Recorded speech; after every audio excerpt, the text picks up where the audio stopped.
Welcome everyone. I'm going to give just a minute for people to come in. You'll see a little pop-up poll come up in a second here. And like I said, just a minute or so and we'll get going with some fun math strategies.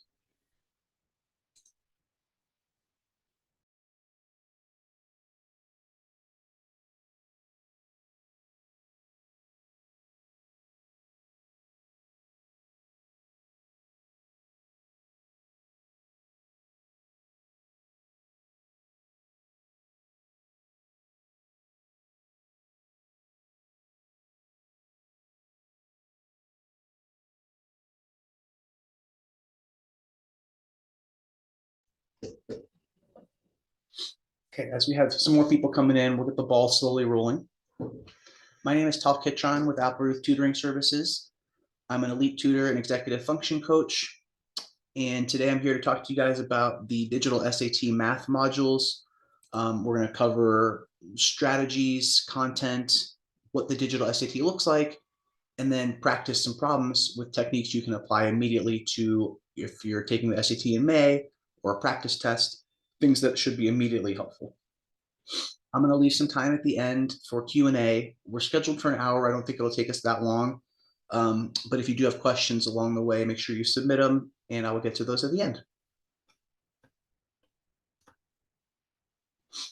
So before we get into specific math problems and strategies, just looking at what the SAT is, making sure that everyone understands the format. As of this past year, the SAT is all on the computer.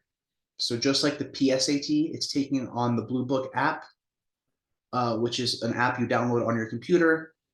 And then the test itself is taken via that app. The SAT is still out of 1600. That's a perfect score. That's 800 for verbal, 800 for math. And we're going to talk about what adaptive means, but that's one of the biggest changes, is that the digital SAT is adaptive by section. So depending on how you do on modules 1 and 3, modules 2 and 4 will be either easier or harder, and you want them to be harder because then your score will be higher. It always starts with 2 verbal modules. So you're going to see, 32 minutes for section 1, 32 minutes for section 2, and then we get math modules 1 and 2. So that adaptive word, want to make sure people understand this test is not question adaptive. So it's not going to be like, oh, I did well on a question, my next one will be harder. It doesn't work that way. The way it works is, again, you're going to see 2 verbal modules and 2 math modules. Sections 2 and 4, so that's verbal module 2 and then math module 2, those will vary based on how you perform on sections 1 and 3 respectively. And again, either that second module is going to be the upper level, so much harder, or it's going to be the lower level, much easier than that first section. We need to be in the higher level, the upper level module, to get a super high score. And that's what it kind of is like almost like a bracket. If you get into the lower module, you can't really get above about a 600 out of 800. Whereas if you get into the upper level module, your score floor is probably more like a 550 or something. You're not going to get below that. And then you can't really pay attention to this too much on test day, but earlier questions can affect your scores more than later ones. And again, if you're finding the second module very easy, it's usually not a good sign. It means maybe we missed too many on modules 1 or 3. And then you get into that tougher level.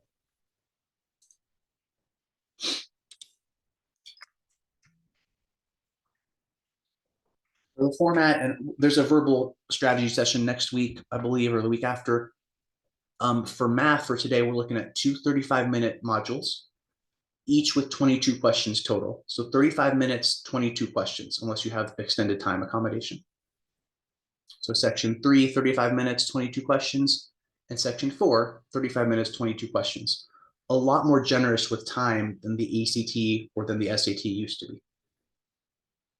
Within those 22 questions, there will also be 2 experimental questions, not something you can really deal with or consider on test day, but just know that that's how they do gather data for future tests now. It used to be an experimental section 5 that was like outside of the 4 modules, and now they just mixed it into the existing sections. Total time to take this test, including the 10-minute break in the middle, is 2 hours and 24 minutes.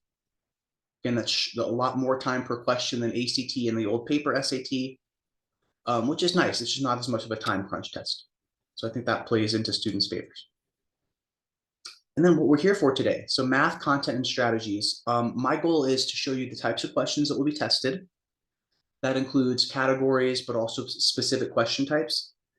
And then we're going to think about how do you use the tools available to full advantage, right? So make your life easier. That's what a tutor's job is. And that's my hope today is make your life easier and kind of understand what it is to expect on test day from SAT Math. So let's start with, again, 35 minutes for 22 questions gives you an average time of about a little over 1.5 minutes per question. But some questions will be very quick, right? They'll take us 10 seconds, 30 seconds. Some questions might take a couple minutes. So it's an average time per question. We'll have another slide on this, but the paper SAT was more of a reading test, tons of word problems and interpreting, translating math into words and vice versa. The digital SAT is incredibly algebra heavy and is much more of a pure math test, much more of a numbers test. Don't forget that one of the things they provide is geometry formulas. So area, circumference, if you forget those, Pythagorean theorem, special right triangles, and then three-dimensional volume as well. One little note here, just because my students often confuse this. If they say a prism, this is not a prism. That's a pyramid. A prism is a box. So a right rectangular prism is just a box. They even down there, you can see have a little rule on degrees and radians. So if you forget that, you can go back here and just kind of remind yourself on test day.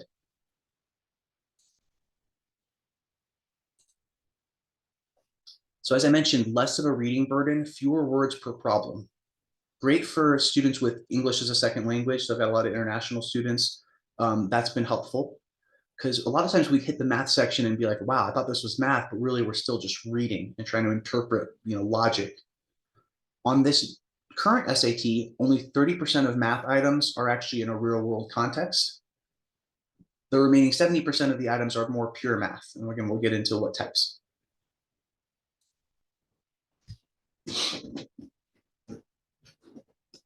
Among the questions, so 22 math questions in a section, 4 of those 22 are going to be grid-ins, free response, also known as SPRs. They're scattered throughout. Sometimes they're simple, sometimes they're hard, but they always make students uncomfortable because we've kind of got less of a leg to stand on. We don't have these answer choices as a backboard to protect us.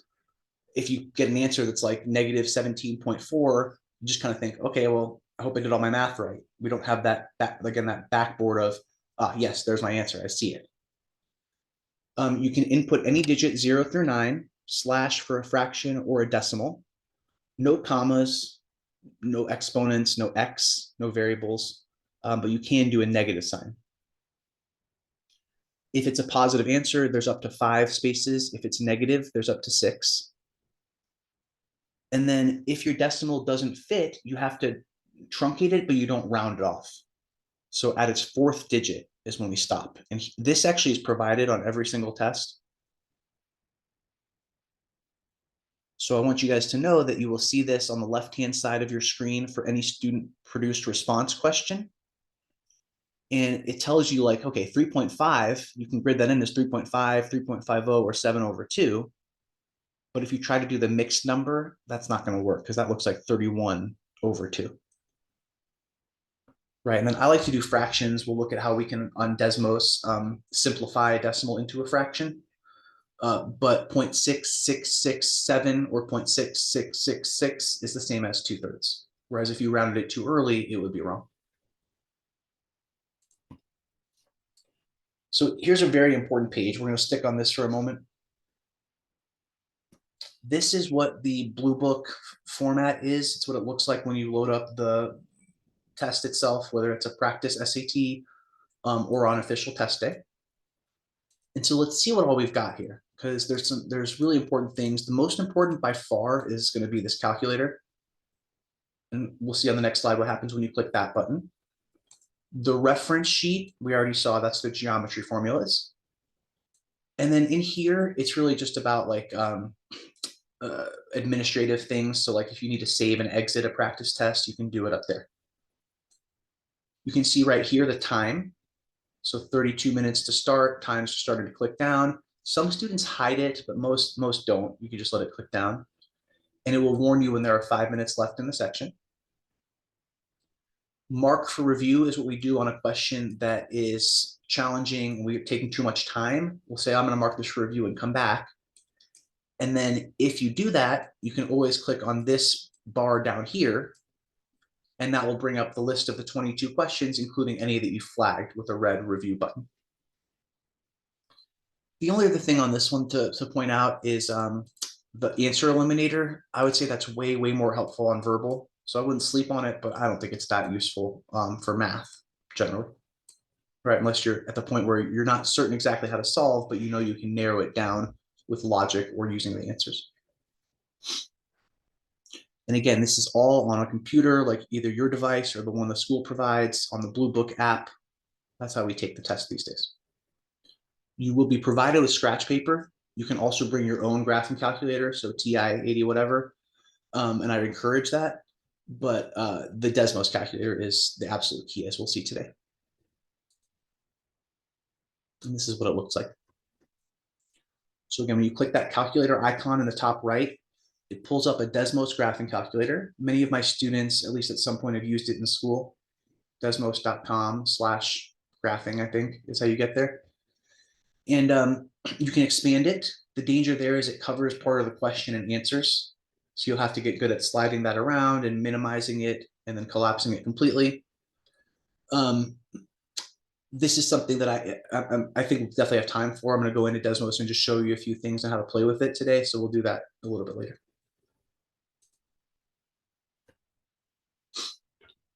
And I can't emphasize enough how important it is. Like if you take nothing else away from this session, I hope you take much more away. I want that to be, you know, the main thing is, man, that Desmos calculator, I can do like 60% of the problems on it. And I avoid careless errors. I avoid mental math. We preserve energy and stamina. You can keep it open during the whole test. A lot of people like to click out of it when they're not using it. And yes, there are questions where your own calculator can be helpful, right? If you've got a TI-83 or 84, many students have that. Almost every calculator at this point would be illegal, right? As long as it doesn't connect to the internet, basically, it's going to be fine. And so if you're comfortable with that, bring it too, because maybe there's certain apps or I guess programs you may have on the calculator of your own that might help, right? So anything that you can use on test day to make your life easier, we want to do that.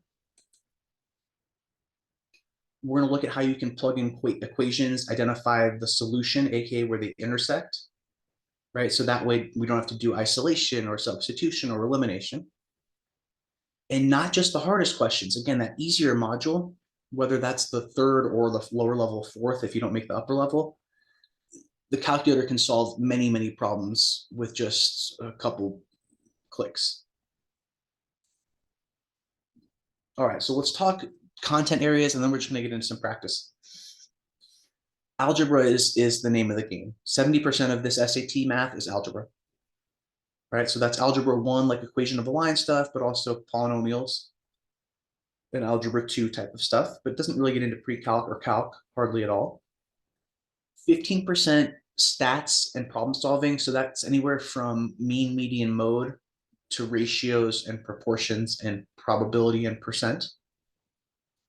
And then geometry trig, a little bit more than there used to be, actually. So again, they provide formulas, but then they'll test you on certain things, right? Like radians to degrees or proportional shapes or right triangle rules are big ones. So strategy. And this is, I'll say a couple things. One is I've been doing this for many years. The SAT has changed, and some of these strategies are things that I would have taught 10 years ago. And some things are going to be new just because of the digital nature. But I'm confident that this strategy will work for just about anybody. The number one thing that people mess up is not solving for the correct thing. So number one is read the question to determine your goal. Right? What am I solving for? Always the first step of any math problem. And then what do I already know? Right? How am I going to use that to plan my attack? Is it a graph question? Do I need to write out an equation? Am I plugging in? Then do the math. Don't skip steps. Do no mental math. Keep track of your work. Write it down as needed. And it is a time test. So if you have time to double check, do it. But that's more going to be a logic check, right? So if it's a little degree that looks acute and your answer was 170, that might be a red flag. And then further strategy, I would always have this checklist in mind. I'll leave this up for a moment. I would say most questions, particularly if they're algebra, involve one or more of these simple steps. So always run through this checklist. Can I isolate a variable? Are they just asking me to isolate k? Are there terms we can combine, right, by adding or subtracting or what have you?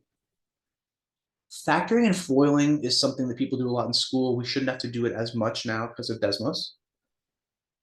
But you have to have it in mind, just the forms of a polynomial. And then distributing, whether that's a coefficient or an exponent, and substitution is probably the number one thing we would do. That's substituting an XY point or an answer choice and so on. Sometimes you'll do that and you'll just hit a wall. None of them will work. If that happens, you're going to try using the answer choices first. There's only 4 multiple choice answers for each question. So if it's not a grid and not a free response, use those choices. And if it's an abstract question, you may want to pick your own numbers to plug in. So like for percent, picking 100 is a really great place to start because that's how percents operate. If you use 100, it makes it very simple. And then as I've said, and as I'll say again, do not forget about Desmos. It is gold. So now we're just going to look at some questions in various areas, but also some strategies we can use. There are a bunch of ways we could do this particular question. So first, I'm just going to leave it up for a moment for people to read.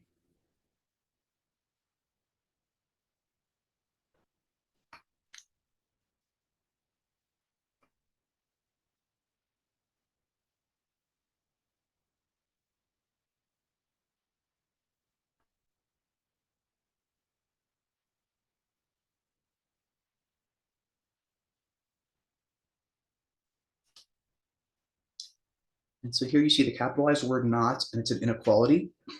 So I think working backwards, the title of the slide is definitely a good way to do it. I will also say that you can use Desmos for this question, or you can do it just by doing regular math.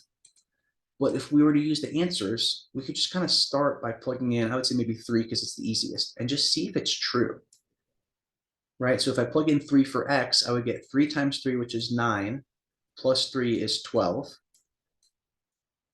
And is that greater than or equal to 2 times 3 minus 5? Well, yeah, that is true. So this is not my answer. Right? 3 works, and so I don't want to pick it because we're looking for the value that is not a solution. So then I'd probably go up here. It's got to be -9. 3 times -9 plus 3. Let's see if that's greater than or equal to 2 times -9. Oops. Minus 5.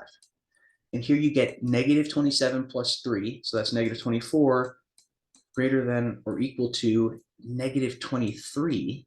Wait a second. If you think about that, this is not true. -24 is lower than -23. This is closer to 0, and therefore closer to positive, and therefore A is our answer because this is not a solution. This is a question that once you get practice with Desmos, you can put it straight into Desmos. It'll give you a shaded region, and you can just look at which X value would not provide a solution. But those answer choices are friendly. They're integers, they're pretty low, so that's a good sign that you can use them. Compare that to this question where the answer choices are not nearly as lovely.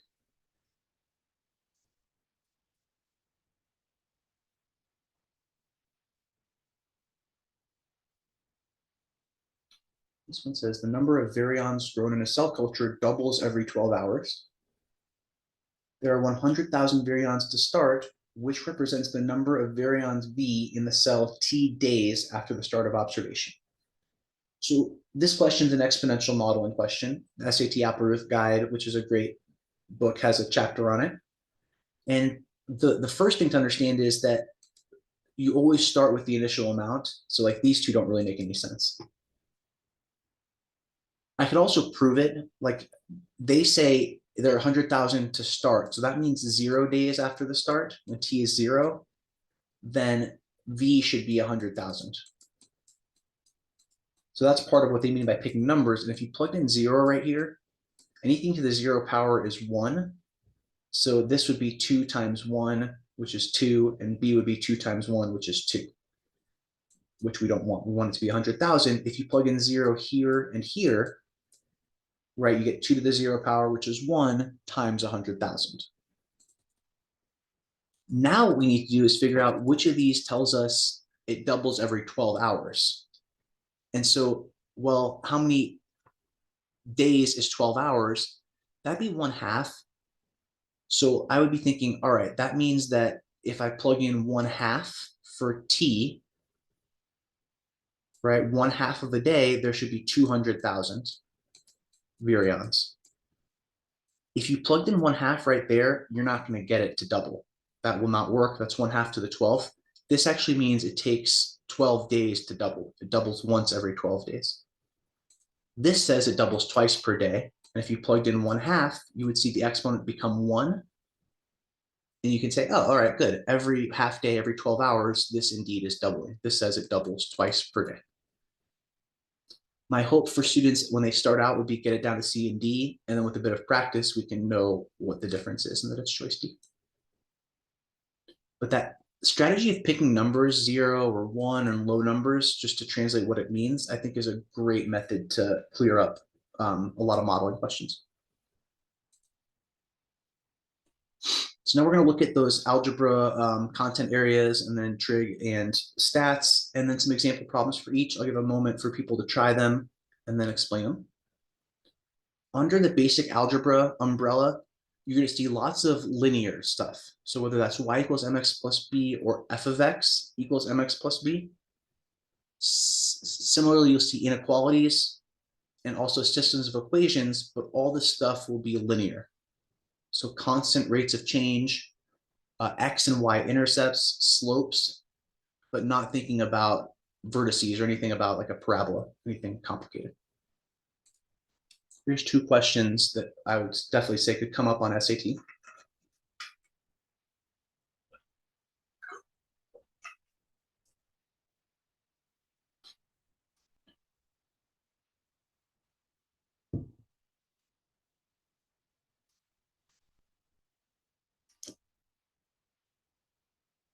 So I'll just leave this up for just a moment for people if they want to try it, and then I'm going to talk through how we could do it.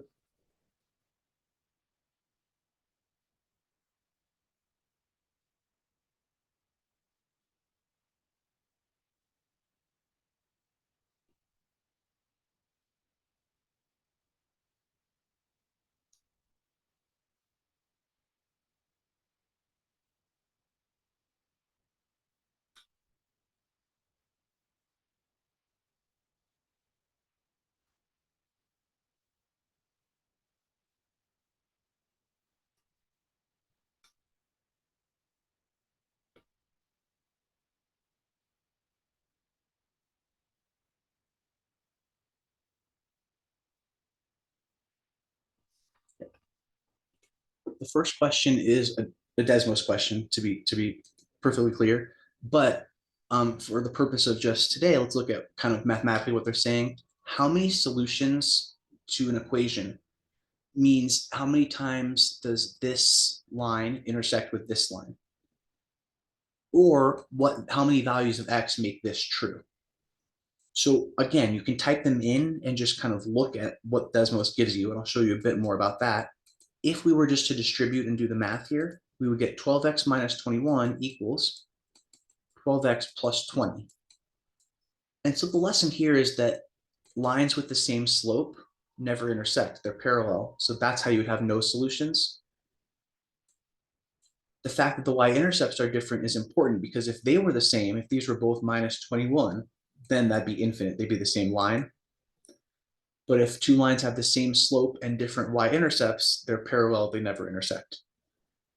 If you were to continue here and just do the math, subtract 12x on both sides, you would end up with negative 21 equals 20, which no, it doesn't. Right, so that's never true. That's mathematically a way to prove it. but I suggest doing that visually. And then over here, this is a picking numbers question, I think, because they're asking you the interpretation of y, which is attached to the 1800 in this equation. And so clearly it has to do with the residence area, not the industrial area. Any answer that has industrial is wrong. Now, the equation represents this situation of total number of electronic devices. So that means that the 1800 includes something about the total number of devices. I'd say 1800y is the total number of devices in the area, whereas y must be the average. Again, there you can plug in y is 0, y is 1, y is 2, just to kind of translate what's happening. Like, what are we doing? So I put y is 0, of course, this part goes away. Y is 1 makes it 1800, y is 2 makes it 3600.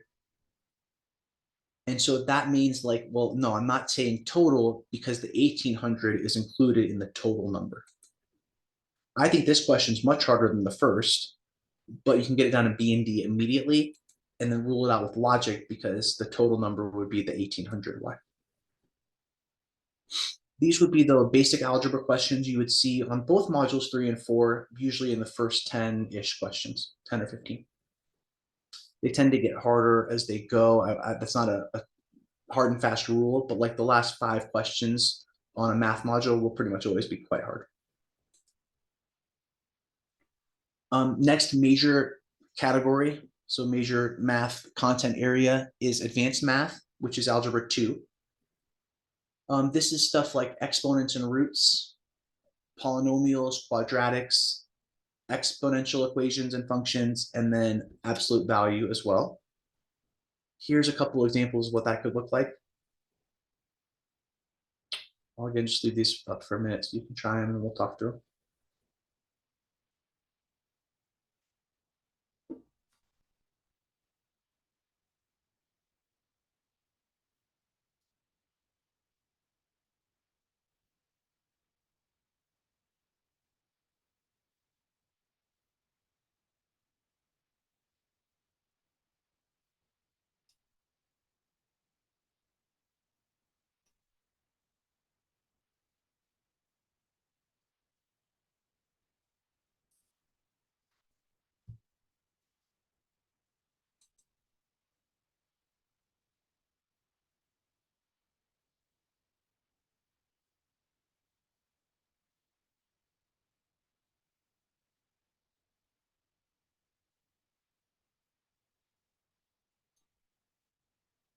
So these are both questions that, I mean, especially the second one, I think, involves modeling. The first one's just isolating variables.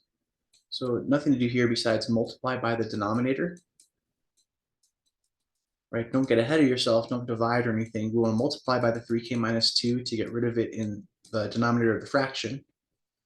And then if I want to have this by itself, the only other step now is divide 3n on both sides. And if you do that, you'll end up with D, simple. So that question is easier than people think. There's just not much to do.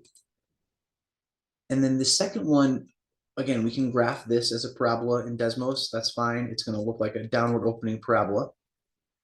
The question is, what represents the height in meters from which the ball was dropped? And so this is where you think, well, when the ball was dropped, how many seconds had passed?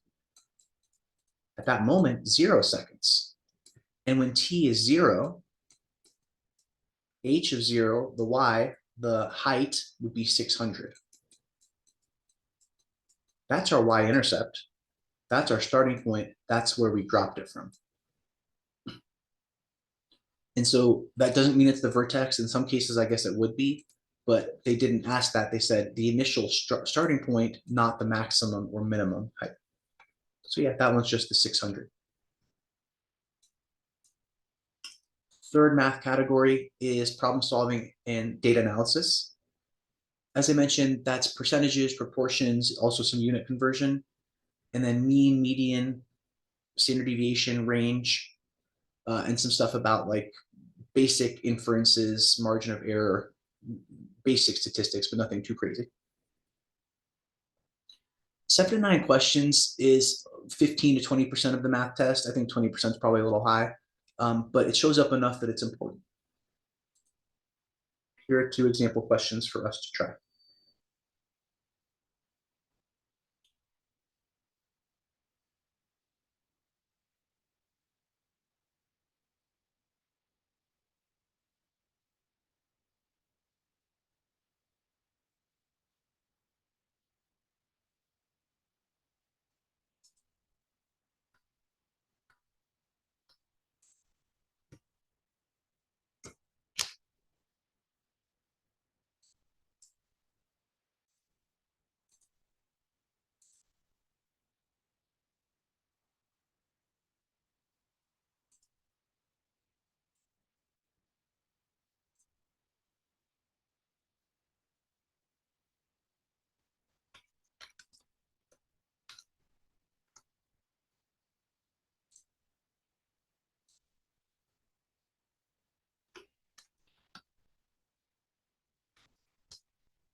Just another second and we'll do these together.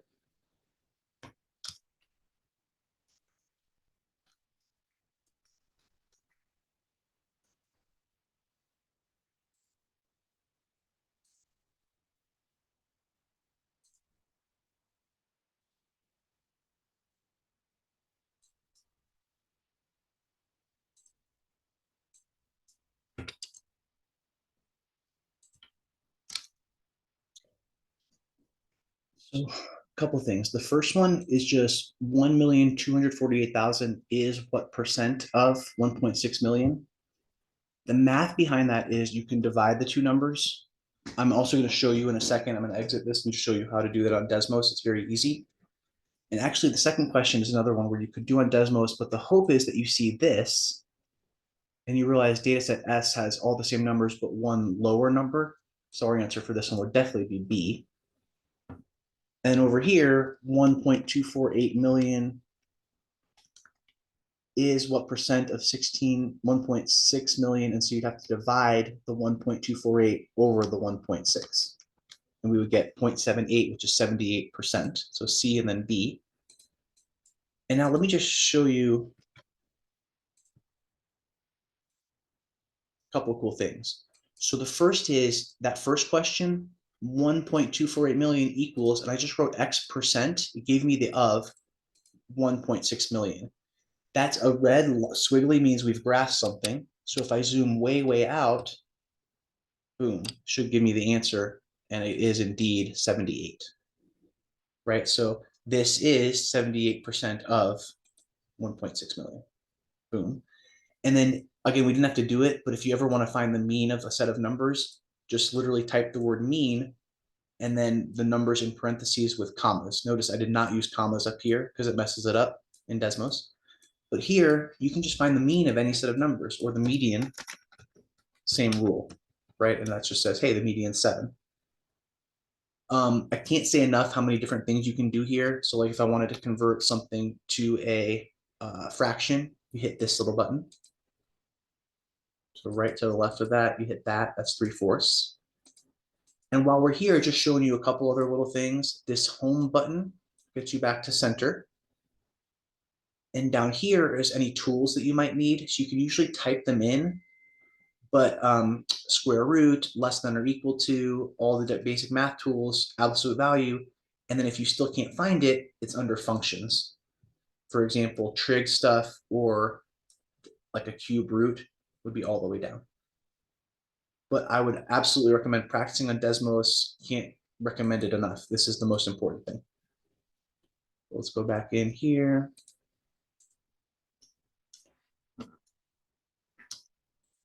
And again, what we saw here is that both of these could be done on the calculator, like that's built in within 20 seconds, absolute confidence. Last but not least would be geometry and trig. And we'll look at a few more Desmos tricks thereafter. But this is angles, lines, triangles, area volume, and then trig and right triangles like Pythagoras. More important on these than anywhere else to draw the shapes. So on your scratch paper, you draw out the triangles, you mark them up. Here are two examples, and I think they're somewhat tricky, so give a minute just to try these. For geometry trig, Desmos usually is not the first source of action or first step that we can use.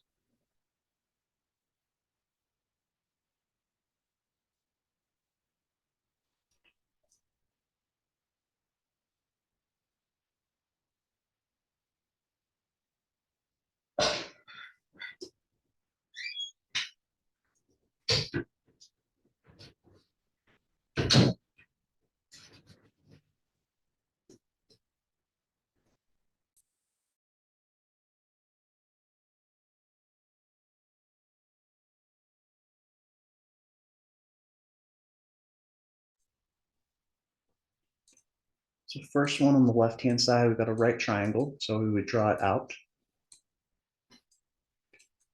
And not going to be to scale, but that's okay. 48 is one leg and 52 is the other. And they say the hypotenuse is 4 root b.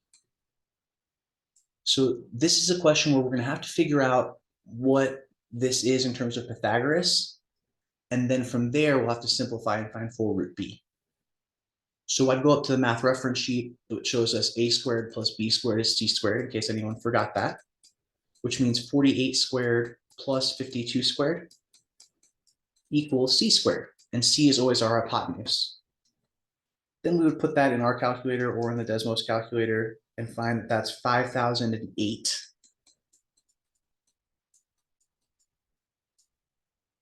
And then that equals, if you take the square root of it, sorry, that would equal 4 root b. So square root both sides, root 5,008 equals our c, our hypotenuse. That also equals 4 root b. And so then there is, again, a Desmos trick here. What I would do is think about, okay, root 5,008 equals 4 root b. You're either going to have to square both sides, which is a common move. I'd say let's go ahead and do it. Knowing that when you square something, you distribute the exponent. So that would mean 5,008 equals 16b. And then we would just solve for b by dividing both sides by 16. So we'll get 313 as the answer. Root 5,008 is the same as 4 root 313. A lot going on there, right? So like if that's shaky, that's fairly typical. Most of my students feel least comfortable with this at first because we learned geometry in 9th grade, but we're taking the SAT as an 11th grader. So we've learned and forgotten it. Then for the second one, this is alternate interior, alternate exterior. So the key is understanding that z equals y and that x plus z, therefore x plus y, has to be 180. Right, so alternate exterior means y and z are the same, but we also know that these two add up to 180. So that means these two numbers add up to 180. The math behind that then would be 10c plus 5c, which is 15c, plus 55 plus 5, which is 60. So 15c plus 60 equals 180. And then we just solve for c. Subtract 60 on both sides. 15c is 120. And then 120 over 15 will be our c value. And then we'll have to plug that in, right? So no mental math, no points awarded for that. 120 over 15 is 8. If that was an answer, a lot of people would pick it. But we know we're plugging it back into z, which is the same as y. So if I plug in 8 right here, we'll get our answer. 8 times 10 is 80, plus 5 is 85. I would say most people would probably be feeling, dang, these are the two toughest of the bunch. And that is both common, but also probably a good thing since geometry and trig is the least common category, much less so than algebra. So last big thing today is just I want to make sure that we know how to use Desmos. I gave you guys a little preview, but let's just briefly look at a couple others. This question, system of linear equations. If I was teaching ACT or as recently as 2 years ago on SAT, we'd be doing math. We'd be talking about isolating a variable and substituting, or maybe using elimination. But now I would never. The hope is that you see this on test day and you think, Desmos. And a solution to a system is where they intersect. So you type them in, you find the intersection point, they wanted y, so our answer is 3. That is it. Cannot say this enough. If you have a system of equations, they just want the solution, x or y or both, graph them and find where they intersect. Not the y-intercept or x-intercept, that does not matter in this particular case. A solution to a system is where the two lines cross. So that's a piece of cake. Then this would be from the advanced algebra. The function 2x squared plus x minus 21 has zeros, x-intercepts at points A and B. So if that's rusty, you go back and you review a little bit of that. Right? A lot of my tutoring focuses on just knocking off the rest of math we've learned. Question is, if we've got these two x-intercepts, what's distance between them? The distance of line segment AB. And the truth is, like, this is a parabola that we can graph. You can click on the two x-intercepts, and they're just asking you what's the distance between them. 3 minus negative 3.5 is 6.5, and that is your answer. So as long as you understood this question was saying, graph it, find the two x-intercepts, and what's the distance between them, we've got it, right? If we don't understand what we're being asked, then we're in trouble. And I would say vast majority of my students, that's more the issue is I don't know when to use this strategy or what I'm solving for. I promise that comes with repetition, and I'll show you at the end some resources to use. One here, systems of inequalities. So this would be one of those where we've got to translate. An administrator budgets $100,000 to purchase laptops and tablets for a small school, but has to purchase a minimum of 150 tablets. Then more money info. If tablets cost $230 and laptops cost $640, what's the maximum number of laptops the school administrator can purchase, noting it's got to be an integer, a whole number. So this is two inequalities. If you're able to set them up, which is the hard part, tablets have to be greater than or equal to 150, and then 230 per tablet plus 640 per laptop must be less than 100,000. You graph them, you see this double shaded region, but also a point of intersection. The answer here is 102, or maybe I should say 103, because no, it'd be 102, because at that top point there, that's not an integer, so you have to round it down. My recommendation on these is actually to do them as equations, and this would be something that, given a bit more time, we could flesh out more. A lot of students honestly would prefer from this point to just plug in the 150 for x and figure out what y has to be less than or equal to. But if you get comfortable visually with this and can zoom in enough, I think this is the simpler way. But inequalities are tricky, and a lot of people kind of misunderstand where we're looking. So that would be something I would definitely focus back on. Much less common, though, than a line or a parabola type of question. So to recap, make sure you are circling what you're solving for, answer what the question's asking.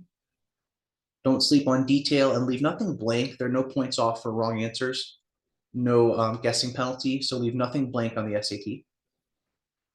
Do consider skipping around. If you're finding yourself spinning your tires and thinking, gosh, I remember this from unit circle and like I can get it, you're better off missing it in a minute than getting it right in 4 minutes. Go get easier points, right? And they may not be easy for everyone, but if you covered that in school last week, that's easy for you. And then there's usually a simple solution. Don't forget to use Desmos and the formulas as needed. How to practice. Applerouth has 4 adaptive SAT tests. Once you do them, you get detailed score reports. This is like the first session I have with students, almost always working back through those in detail. Which questions do we miss? How can we address that? And then College Board has on the Blue Book app 7 digital SATs, which are the #1, I think, source of practice, and most like what the real SAT will be. And then if you're like a rising junior, this next year, 3 digital PSATs as well, which are like the SAT, just a tiny bit simpler throughout. That does it for my material today. It's going to open up for questions. And if you don't have any, hopefully this was helpful. Feel free to call it an evening. But yeah, just going to leave it open here for a little Q&A session. And there is a poll coming up. I know many of you are probably students, but a second poll here if you want to do that. And you should see that pop up right in front of you.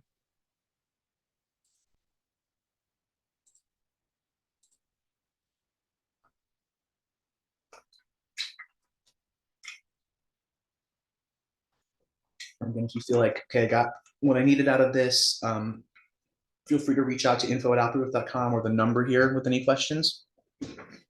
But I'm just going to leave it open for a moment for the Q&A.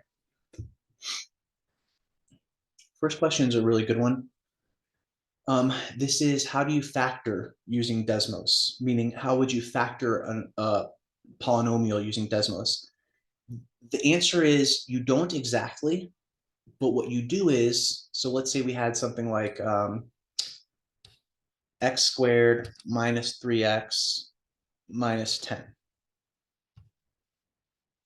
If I graph that on Desmos, so if I just type in x squared minus 3x minus 10, it's going to give me a parabola with two x-intercepts. And you can click on them. And so what I would do if I saw this and they asked me to factor it is I would say, okay, well, let's graph it. Let's look at the intercepts. One is at 5, 0. One's at negative 2, 0. And then you have to think back to algebra and realize, well, what that means is that x plus 2 and x minus 5 were my factors. Because that means that x equals negative 2 would make y 0, right? So that's an x-intercept, and x equals 5 is the other one. Usually we would, in class, in math class, work from this way to the solutions. On the SAT, if they ask you to factor it, it's going to be graphing it to find the solutions and using the solutions to interpret what the factored form is. So it's not factoring or foiling, but it's getting around it by using x-intercepts and the purpose of factoring. Yeah, that's a very good question, and exactly what you need to be thinking about. Yeah, just exactly what you need to be thinking about as you practice and prepare for the SAT.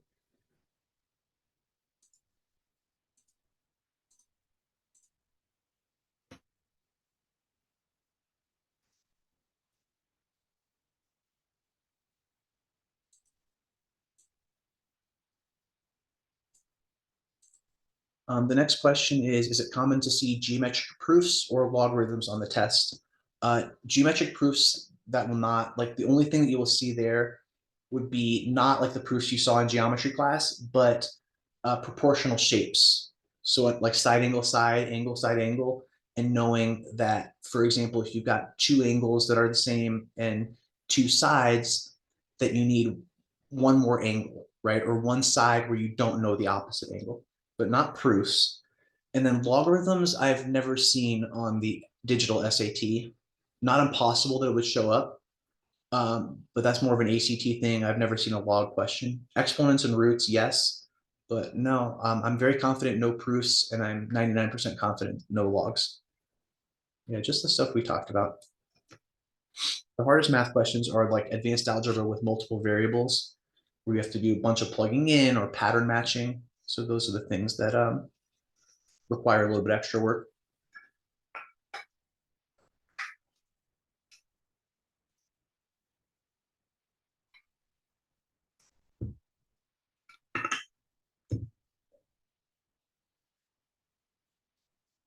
We'll open just a couple more minutes and see if any other good questions come in.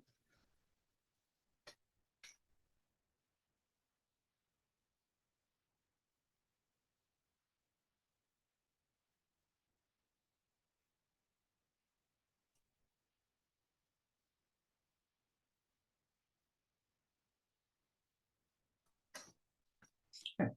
Seeing no questions, I think, oh, there's one more. After this one, I think we'll call it an evening. Know that we're doing a verbal strategy session on, I believe, Thursday of next week, the 24th. So I'll be back for that one. Last math question today. How should I tackle constant questions with multiple unknown variables? So first off, if you see the word constant, ignore it almost always, right? If it says integer, that's an important thing. but a k is a constant. We just don't care. We're usually solving for that. If there are multiple unknown variables, this is usually a polynomial question. And the truth is, you're either going to have to plug in points using standard form, ax squared plus bx plus c, until you can find the relationship between a, b, and c. Or you're going to have to use vertex form if they provide that, or intercept form. So it's mostly situation based. And I would say those are the toughest ones. So I would just find the ends of math modules on Blue Book, practice them, see where you're going wrong. There isn't a one size fits all, but the general rule is if there are multiple variables, you're plugging in points, often several times. Cool. Thank you for those great questions. Thank you for joining. Hope it was helpful. And I'm sure I'll see some of you guys for the verbal one on Thursday next week. Have a great evening.